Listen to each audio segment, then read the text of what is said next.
आज हमारी ओपीडी में इस तरह के बहुत सारे पेशेंट आते हैं जो आके बोलते हैं कि मुझे ब्रेन फॉग जैसा फील हो रहा है। तो ब्रेन फॉग क्या है? पहली बात तो ये कोई मेडिकल डायग्नोसिस नहीं है, बट हाँ, ये बड़ा ही रियल और फ्रस्ट्रेटिंग सिम्टम है। इसमें होता क्या है? पेशेंट को लगता है जैसे मेंटल फटीग हो रहा है, फोकस करने में प्रॉब्लम हो रही है, थिंकिंग स्लो हो जाती है, कंफ्यूज हो जाता है, क्लाउडेड थॉट्स आते हैं, मेमोरी इश्यूज होते हैं और कॉन्सेंट्रेट नहीं कर पाता।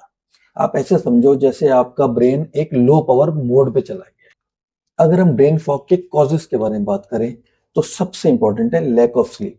जब भी आपकी लैक ऑफ स्लीप होती है तो आपको इस तरह के सिम्टम आते हैं। इसके अलावा अगर आपका डाइट में हाई शुगर है तो इस तरह के सिम्टम आते हैं। अगर आप बहुत ज्यादा स्क्रीन टाइम यूज कर रहे हैं, बहुत ज्यादा मल्टीटास्किंग कर रहे हैं तो इस तरह के सिम्टम आते हैं। इसके अलावा डिहाइड्रेशन में भी ऐसा आता है, स्ट्रेस में आता है, एंजाइटी में आता है, पोस्ट वायरल इन्फ्लेमेशन में ऐसे सिम्टम आते हैं, और hormonal changes for example pregnancy, menopause या कोई थायराइड डिजीज है तो उसमें भी ब्रेन फॉग जैसे सिम्टम्स आते हैं। इसको रिवर्स कैसे करें?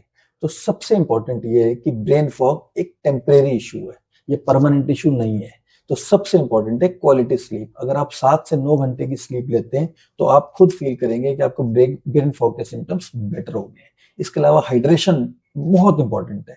आप ब्रेन फ्रेंडली डाइट लें, omega 3 fatty acids, multivitamin B, vitamin B और शुगर थोड़ा सा डाइट में कम कर दें।